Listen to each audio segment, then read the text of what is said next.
Folks, Tom, are ready? Vice Yes, Chair. sir. I know you.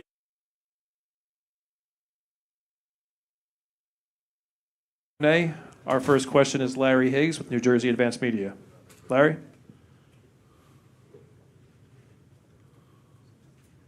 Larry, is your mic on?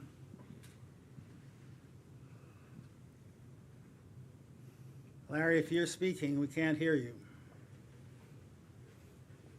All right. Here we go. I have to do this. How's this? You're good, Larry. Good. Okay. The two questions I have, one is about the bus terminal, the other one is about Newark volumes. Can you explain exactly what the $4.8 billion authorized today is going to build and how it will be funded? But the first part of your question, I didn't quite hear. What it's going to build? What are we Exactly getting? what- What what are you getting for it?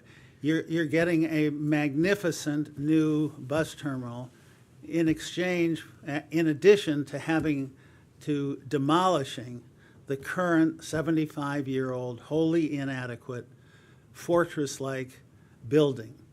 And you heard multiple statements about the building. I want to just remind everybody, if you have seen that building lately, it cries out for being replaced. It sits in the middle of one of the most storied urban areas in the world, and it is one of the worst pieces of legacy architecture.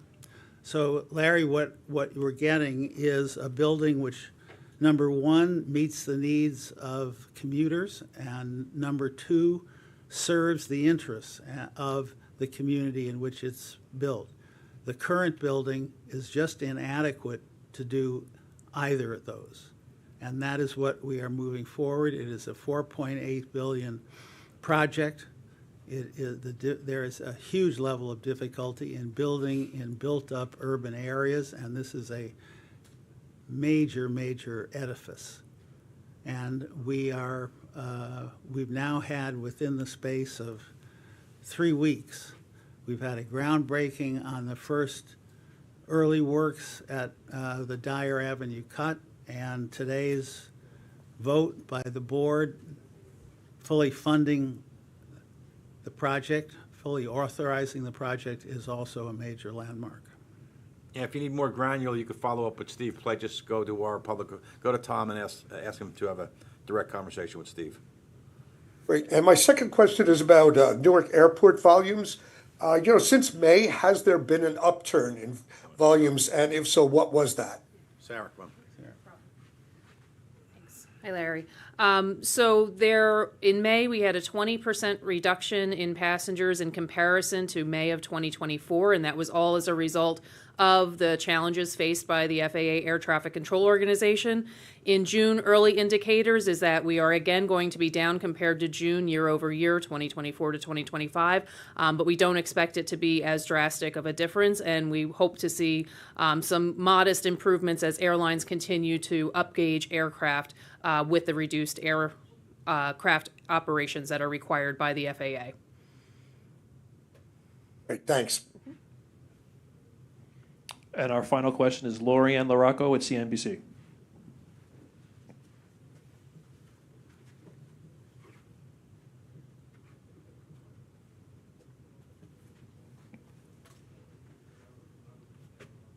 Tom?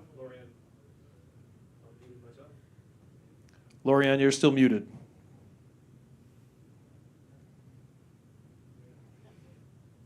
Hey there. Okay, I finally got off. Sorry, guys. Great. I've got two questions for Beth Ann, if possible. It's looking at the containers that have come in May. If I can please get the TEU totality, and then also to kind of look at going into peak season, what are you anticipating in terms of volume? Sure. Hi, Lori. So in May, we did 774,698 TEUs. Of those, 511,000 and change were loaded containers. So about 160,000 empty containers were handled. Going into the peak season, as you're well aware, the trade tariffs are certainly going to impact us. I don't anticipate that they're going to impact us anywhere near as much as they are going to be on the West Coast, because we don't depend on China as much as our West Coast counterparts do. So we've already seen an increase in cargo coming from Europe and Southeast Asia, the likes of India, Vietnam, and the like. So I don't anticipate that we're going to have a significant surge, but we're going to continue to have strong volumes.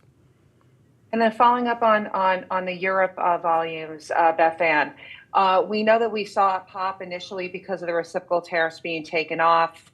What kind of volumes are you seeing coming in through Europe now as we head towards that self-imposed deadline in July? Yeah, so by and large, if you look at the individual countries in Europe and the Mediterranean, they're up 1% maybe year over year, but cumulative, it makes an impact. But we're certainly not seeing a tremendous change in routing, although it is clear that many beneficial cargo owners are changing their sourcing or diversifying their sourcing. Thank you. You got it. Good. That concludes the Q&A. Thank you very much, everyone. Everybody. How did you get that hat? Not telling.